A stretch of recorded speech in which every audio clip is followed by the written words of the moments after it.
Ukraine को पूरी आशंका है कि रूस के हमले में यह हेलीकॉप्टर क्रैश हुआ है।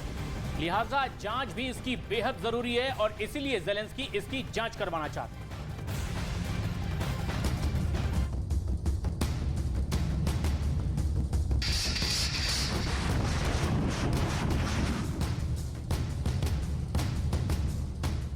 बुधवार को यूक्रेन में हुए हेलीकॉप्टर क्रैश का मामला ठंडा नहीं होने देंगे ज़ेलेंस्की।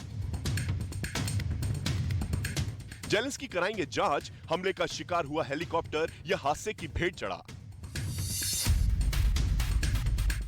रूस यूक्रेन जंग शुरू होने के बाद से ही यूक्रेन रूस को घेरने का कोई मौका नहीं छोड़ रहा। बुधवार को राजधानी कीव के भारी इलाके में हुए हेलीकॉप्टर क्रैश में यूक्रेन के गृह मंत्री और कई उच्चाधिकारी समेत कुल 18 लोगों की मौत हो गई। ज़ेलेंस्की को हादसे की शक्ल में अपने भरोसेमंद और देशभक्त गृह मंत्री को खोना मंजूर नहीं, लिहाजा उन्होंने हेलीकॉप्टर क्रैश की जांच कराने का ऐलान कर दिया। СБУ розпочато кримінальне провадження за фактом цієї страшної події. Я доручив керівнику Служби безпеки у взаємодії з усіма іншими уповноваженими органами з'ясувати всі обставини катастрофи. Сьогодні були ухвалені всі необхідні рішення щодо керівництва системою МВС. Ми втратили людей, які були професіоналами, патріотами, надійними керівниками. Міністр Денис Монастирський, Євгеній Єнін і їхні колеги, які загинули в катастрофе। यूक्रेन की एयरफोर्स ने कहा कि जांच रिपोर्ट आने में वक्त लग सकता है। ऐसे हादसों की जांच रिपोर्ट 1 से 2 दिन में नहीं आ सकती। सवाल है कि यूक्रेन के जिस ब्रोवेरी इलाके में हेलीकॉप्टर क्रैश हुआ वो जगह कीव के भारी इलाके में पड़ती है। ब्रोवेरी रूस की सीमा से भी काफी दूर है, हालांकि पुतिन की मिसाइलों से दूर नहीं। रूस की मिसाइलें पूरे यूक्रेन में कहीं भी टारगेट को निशाना बनाने का दमखम रखती है, इसलिए यूक्रेन को आशंका है ये हादसा नहीं हमला है। हेलीकॉप्टर गिरा नहीं है बल्कि मारकर गिराया गया है। इस बीच रूस की तरफ से इस हादसे पर कोई बयान नहीं आया है।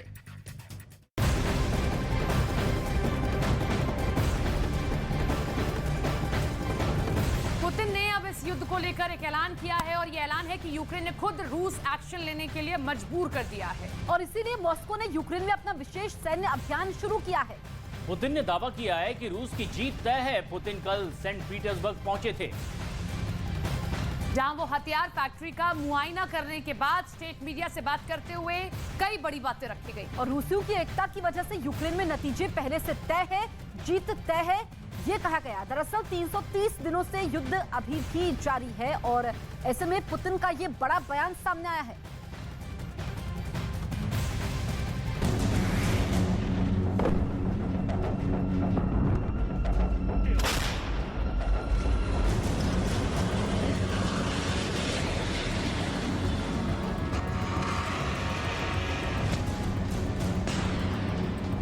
युद्ध में पुतिन का इरादा पक्का।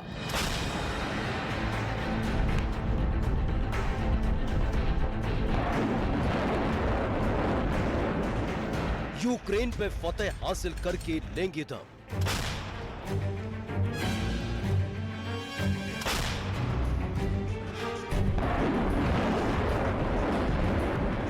पुतिन ने ऐलान कर दिया है कि वो ये जंग जीत कर रहेंगे किसी भी कीमत पर।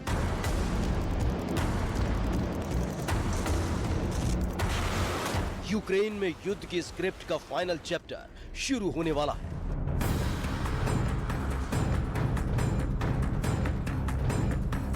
क्योंकि उधर यूक्रेन के साथ खड़ा हो चुका है नेटो का पूरा कुनबा। एक तरफ पुतिन की घातक मिसाइलें लगातार यूक्रेन के अलग अलग शहरों पर मौत बनकर बरस रही हैं, वहीं दूसरी ओर यूक्रेन के समर्थन में नेटो के तमाम सदस्य मुल्क सामने आ रहे हैं और अपने अपने हथियारों के गोदाम से नए नए हथियार यूक्रेन को देने का ऐलान कर रहे हैं ताकि वो क्रेमलिन का मुंहतोड़ जवाब दे सके।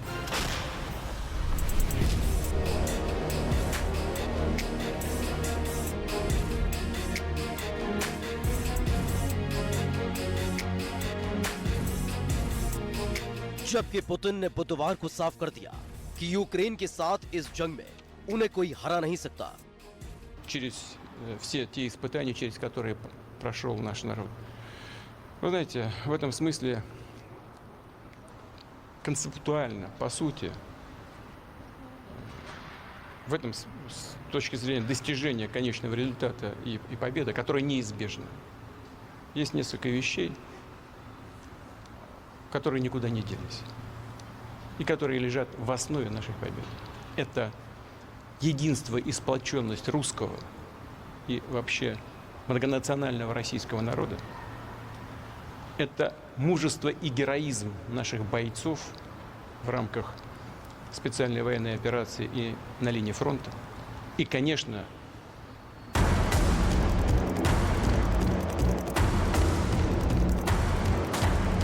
दरअसल नेटो के सदस्य देश लगातार मदद के लिए आगे आ रहे हैं और जंगी साजो सामान से यूक्रेन को लैस करने का वादा कर रहे हैं। कनाडा जो 200 सीनेटर आर्म्ड व्हीकल यूक्रेन को देने का वादा कर चुका है, वहीं लताविया ने वादा किया है कि वो यूक्रेन को स्ट्रिंगर मैनपैड से लैस करेगा। इसके अलावा पोलैंड के प्रधानमंत्री ने कहा कि वो यूक्रेन को 14 लेपर्ड टैंक मुहैया कराएंगे। वही अमेरिका, जर्मनी और द नेदरलैंड्स यूक्रेन को पेट्रियट मिसाइल डिफेंस सिस्टम से लैस कर रहे हैं। इतना ही नहीं, ब्रिटेन ने यूक्रेन को वादा किया है कि वो चैलेंजर टैंक से यूक्रेन की ताकत को दोगुना करेगा, साथ में अपने आर्टिलरी व्हीकल को भी यूक्रेन में भेजेगा। जाहिर है अब ये युद्ध सिर्फ यूक्रेन और रूस के बीच में नहीं, बल्कि पश्चिमी मुल्कों और रूस के बीच हो रहा है और उसका मैदानी जंग बन रहा है यूक्रेन, जहां पर अमेरिका समेत नेटो के बाकी मुल्क भी अपने अपने हथियारों को भेजकर रूस के सामने अपनी ताकत की आजमाइश कर रहे हैं।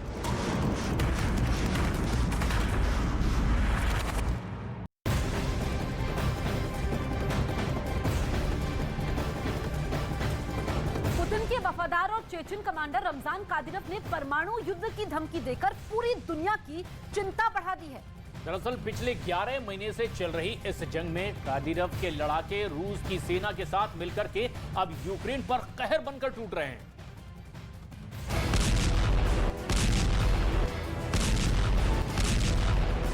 पुतिन के वफादार और चेचक कमांडर रमजान कादिरोव ने परमाणु युद्ध की धमकी देकर पूरी दुनिया की चिंता बढ़ा दी है। पिछले 11 महीने से चल रही जंग में कादिरोव के लड़ाके रूस की सेना के साथ मिलकर यूक्रेन पर कहर बनकर टूट रहे हैं। पुतिन के वफादार की परमाणु धमकी, कादिरोव ने बजाया परमाणु बिगुल। क्या पुतिन ने तय कर दिया विश्व युद्ध? इस वक्त कादिरोव के बेरहम लड़ाके पूर्वी यूक्रेन यानी डॉनबास के इलाकों में कब्जा जमाने में जुटे हैं, लेकिन इस बीच कादिरोव के एक बयान से पूरी दुनिया हिल गई, क्योंकि पुतिन के इस वफादार ने एक बार फिर परमाणु हमला करने की धमकी दे दी। Великая держава, ядерная держава, Россия никогда не позволит проиграть в любой борьбе.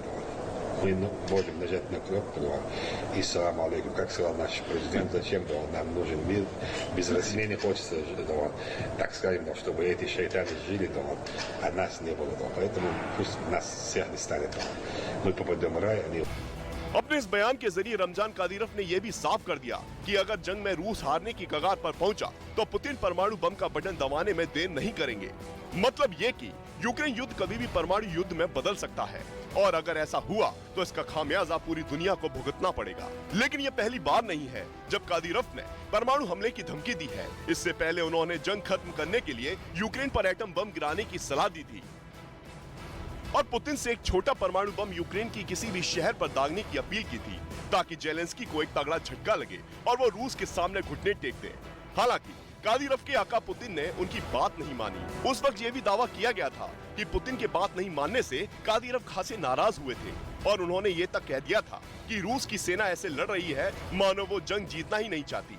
कादिरोव का मानना है कि जंग जीतने के लिए ऐसा हमला होना चाहिए जैसा दुनिया ने देखा भी ना हो और इसके लिए कादिरोव ने रूसी सेना को पूरी ताकत से हमला करने की नसीहत दे दी और इसके साथ ही उन्होंने पुतिन से अपने लड़ाकों को युद्ध में खुली छूट देने की भी अपील की, ताकि महीनों से चल रही जंग को जल्द खत्म किया जा सके। मतलब ये कि कादिरोव पुतिन के लिए हर हाल में यूक्रेन जंग जीतना चाहते हैं और इसके लिए वो सब कुछ कुर्बान करने के लिए तैयार है। यही वजह है कि उन्होंने कुछ महीने पहले 3 नाबालिग बेटों को भी जंग में उतार दिया था, जिनका यूक्रेन की सेना से लड़ने का एक वीडियो खुद कादिरोव ने जारी किया था, जिसमें उनके तीनों बेटे जंग के मैदान में खतरनाक हथियार से लड़ते हुए नजर आए थे। इसके बाद उनके बेटों के कई वीडियो सामने आए, जिनमें वे बेरहम लड़ाकों की तरह यूक्रेन के सैनिकों पर हमला करते दिखाई दिए थे। पश्चिमी मीडिया का दावा है कि कादिरोव जंग लंबी खींचने से परेशान हो चुके हैं और इसलिए वो बार बार परमाणु युद्ध की धमकी देकर पुतिन को उकसाने में लगे हैं, ताकि यूक्रेन पर एटम बम गिराकर जंग खत्म की जा सके।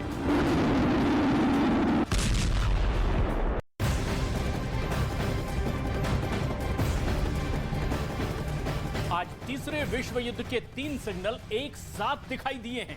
इनमें 2 सिग्नल रूस ने अपने परमाणु हथियारों का मूवमेंट दिखा कर दिया है। वहीं तीसरा सिग्नल पोलैंड के पीएम ने एक बहुत ही डरावना बयान देकर दिया। रूस को न्यूक्लियर संकेत कितने डरावने हैं। पोलैंड के पीएम ने आखिर क्या कहा है और तीसरे विश्व युद्ध की चेतावनी आखिर किस तरह से दी है, हमारी इस खास रिपोर्ट में देखिए।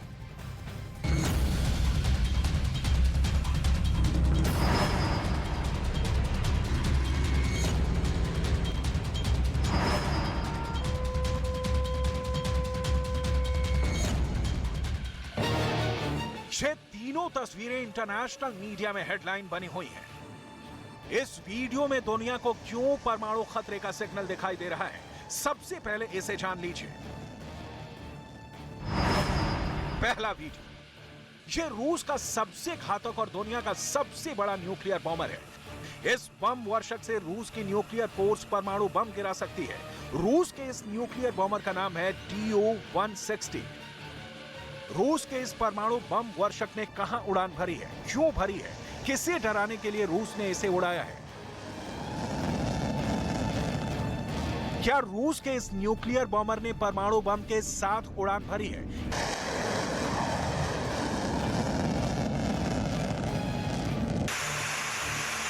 इसे तफसील से आपको बताएंगे, उससे पहले यह दूसरा वीडियो देख लीजिए।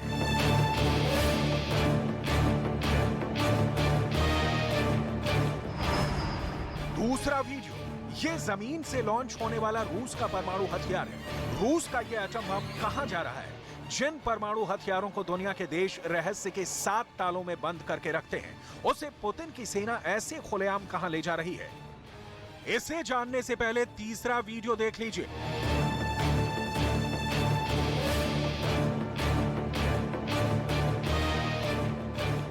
क्योंकि उसे देखने के बाद बात शीशे की तरह साफ हो जाएगी।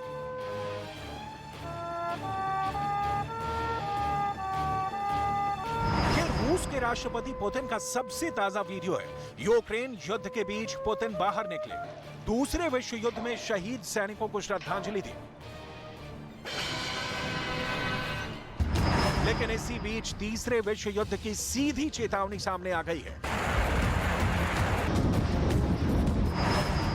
तीसरे विश्व युद्ध का अलार्म किसी और ने नहीं, बल्कि यूक्रेन का सबसे बड़ा मददगार और उसके पड़ोसी पोलैंड के प्रधानमंत्री ने बजाया है। पोलैंड के प्रधानमंत्री मार्टोश मोरवाविकी ने दुनिया को डराने वाला बयान दिया है, जिसमें साफ साफ तीसरे विश्व युद्ध की चेतावनी है।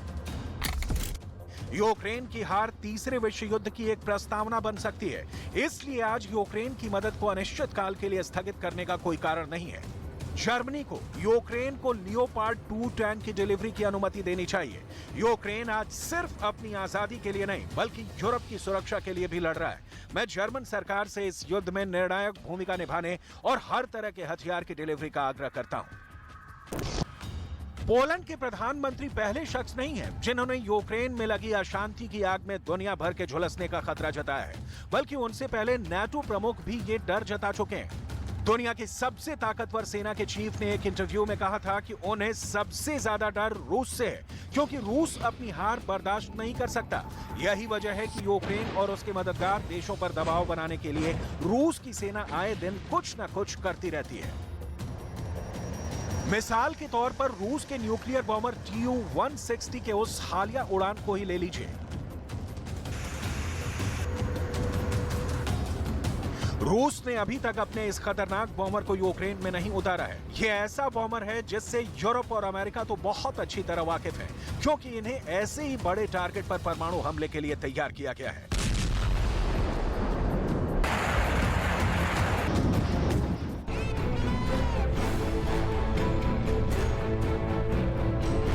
कैसा पद है ये? कोई पद है? हम तो कुश्ती का काम कर रहे थे।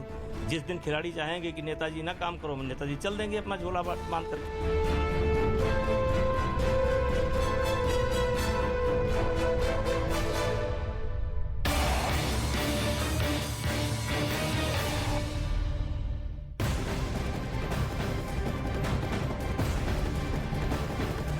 बड़ी खबर कुश्ती संघ से जुड़ी बता दें, जहां पर अध्यक्ष ब्रजभूषण शरण सिंह ने केंद्रीय खेल मंत्री अनुराग ठाकुर से फोन पर बात की और पहलवानों ने जो उन पर आरोप लगाए हैं उन पर अपना पक्ष रखा है। हालांकि खेल मंत्रालय इस मामले को गंभीरता से ले रहा है और 3 सदस्यों की एक कमेटी बनाने पर विचार भी कर रहा है। एक महिला सदस्य भी इस कमेटी में होगी जो इस पूरे मामले में तफ्तीश करके जांच रिपोर्ट सौंपेगी। लेकिन इस बीच जो बेहद अहम खबर आ रही है कि खेल मंत्री अनुराग ठाकुर से बृजभूषण ने खुद बातचीत की है, जिन पर कई गंभीर आरोप लगे हैं। हालांकि 72 घंटे के अंदर जवाब भी तलब किया गया है। कुश्ती संघ से 72 घंटे के अंदर जवाब मांगा गया है और जवाब अगर नहीं दिया गया तो उसके अनुसार कार्रवाई करने का निर्देश भी दिए गए हैं। क्या 10 साल के अंदर एक भी एप्लीकेशन सेक्सुअल हरासमेंट की कोच के बारे में या मेरे बारे में, क्योंकि वो जो साई का डिप्टी डायरेक्टर बैठता है वो मेरा आदमी नहीं है, वो भारत सरकार का आदमी है और वो इसीलिए बैठता है, उसकी पूरी टीम होती है, वो इसीलिए बैठता है, इनके खाने पाने की व्यवस्था देखता है, इनकी सारी व्यवस्था को देखता है। तो क्या कोई एप्लीकेशन है? उधर कुश्ती संघ के खिलाफ पहलवानों का धरना दिल्ली में आज भी जारी है और बृजभूषण सिंह ने आरोपों पर अपना पक्ष भी रखा है। उन्होंने खेल मंत्री से बात की है, हालांकि खेल मंत्री दिल्ली से बाहर हैं और जो तस्वीरें इस वक्त हम आपको दिखा रहे हैं कि लगातार अलग अलग पहलवान जिन्होंने दुनिया में अपना नाम कमाया है वो अब विरोध में उतर आए हैं। 2 तस्वीरें आपके सामने हैं। खेल मंत्रालय पूरे मामले पर 3 सदस्यों की एक कमेटी बनाने पर विचार कर रहा है। हालांकि मीडिया से बातचीत करते हुए, खुद न्यूज 18 इंडिया से भी बातचीत करते हुए अध्यक्ष ने यह कहा कि इस तरह के आरोप अब तक के सार्वजनिक जीवन में उन पर कभी नहीं लगे हैं। लेकिन वहीं दूसरी ओर देश के खेल मंत्री से भी उन्होंने बातचीत की है फोन पर और अपना पक्ष रखा है।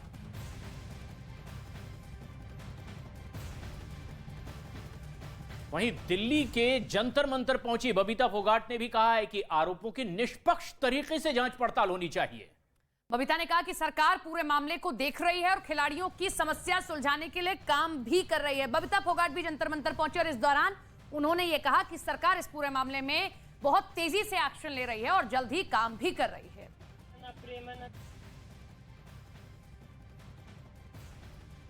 आवाज आती थी, हमें सुनने को मिलता था कि ऐसा ऐसा हो रहा है, लेकिन मेरे सामने कभी ये चीज़ नहीं आई थी। आज सामने आई है तो जरूर उसके ऊपर एक्शन लिया जाएगा और हमारी सरकार भी लेगी और सरकार ने लिया भी है, ऐसा नहीं कि लिया नहीं है। 72 घंटे का उनका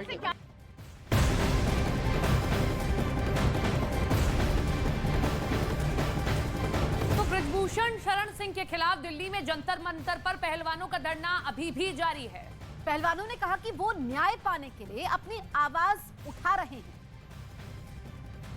और ऐसे में जबकि कई ऐसे पहलवान हैं जो इस आरोप के साथ हैं, दिल्ली के जंतर मंतर पर विरोध प्रदर्शन कर रहे हैं, वहीं उनसे जवाब तलब भी किया गया है। फेडरेशन की ओर से 72 घंटों में उन्हें अपना पक्ष रखने के लिए कहा गया है। और हम नहीं चाहते कि हमारे ऊपर कोई कल किसी का भी, आप लोगों में से किसी का बच्चा रेसलिंग में आए तो वो किसी दबाव में प्रैक्टिस करे, खुल के अपना जो जीवन है, अपनी जो ट्रेनिंग है वो कर सके। तो जो चीजें हमने फेस की है, जो आने वाला जो हमारा फ्यूचर बैठा है रेसलिंग का, उसके लिए हम नहीं सहेंगे, इसीलिए हमने आवाज उठाई है। बहुत सारे लड़कियों के साथ कुछ हुआ है, बहुत कुछ हुआ है, जो हम कल से तो लड़कियों ने जो हौसला दिखाया, मैं चाहती हूँ कि और भी जो बाकी लड़के हैं वो हौसला दिखाए। डरने की किसी से जरूरत नहीं है। हम अपनी मेहनत से आए हैं, अपने परिवार की मेहनत से आए हैं, ये देश हमें प्यार दे रहा है, इसलिए आज हम यहाँ पे खड़े हैं और किसी से डरने की जरूरत नहीं है। हम सब साथ में हैं, सब कुश्ती को एक विश्व पटल पे हमें अपना नाम बनाना है। जो हमें राह दिखाई गई है, हमारे सुशील पहलवान जी ने जो दिखाई थी, जो हमारे उनसे भी जो बड़े पहलवान जिन्होंने दिखाई है, जो सीनियर हमारे साथ में कोचेज आए हैं, पहलवान आए हैं, तो उस कुश्ती की गरिमा को हमें बरकरार रखना है और ऐसे ही हम अपने देश का मान बढ़ाएंगे।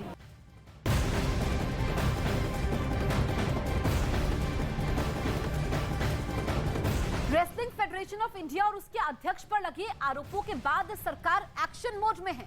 हरियाणा के पहलवानों की शिकायत के बाद खेल मंत्रालय ने फेडरेशन के अध्यक्ष से जवाब तलब किया है। खेल मंत्रालय ने रेसलिंग फेडरेशन ऑफ इंडिया के अध्यक्ष को नोटिस जारी कर 72 घंटों के अंदर जवाब देने को कहा है। खेल मंत्रालय ने यह भी साफ कर दिया कि अगर फेडरेशन 72 घंटों में अपना जवाब नहीं देती है या फिर उसके जवाब से मंत्रालय संतुष्ट नहीं होता है तो मंत्रालय बड़ा कदम उठा सकता है।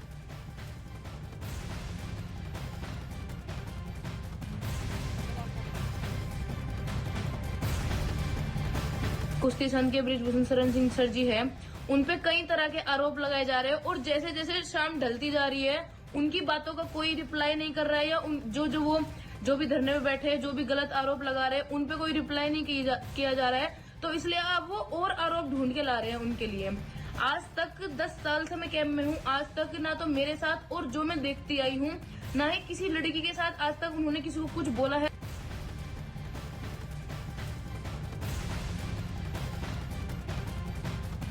पहलवान दिव्या काकरान को आप सुन रहे थे और इन्होंने कुश्ती संघ के अध्यक्ष पर लगे आरोपों को झूठा करार दिया है। उन्होंने ट्वीट किया है साथ ही साथ, और ट्वीट में विस्तार से अपनी बात लिखी है। तो अभी सुना भी और इसी के साथ में ट्वीट भी किया है। ट्वीट करते हुए लिखा, कुश्ती संघ के अध्यक्ष बृजभूषण शरण सिंह पर लगे आरोप गलत है।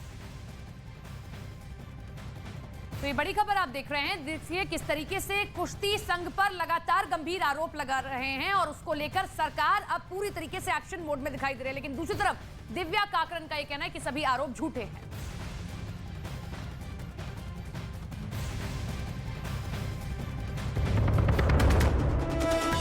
पीएम मोदी ने कर्नाटक में करोड़ों की परियोजनाओं का किया उद्घाटन और शिलान्यास, रैली को भी किया संबोधित। आज ही मुंबई में मेट्रो की नई लाइनों का भी करेंगे उद्घाटन। देश अगले 25 वर्षों के नए संकल्पों को सिद्ध करने के लिए आगे बढ़ रहा है। पहलवानों के आरोपों पर कुश्ती संघ के अध्यक्ष ने खेल मंत्री से की फोन पर बातचीत। मामले की जांच के लिए 3 सदस्यों की कमेटी बना सकता है खेल मंत्रालय। कमेटी में महिला सदस्य भी हो सकती हैं शामिल।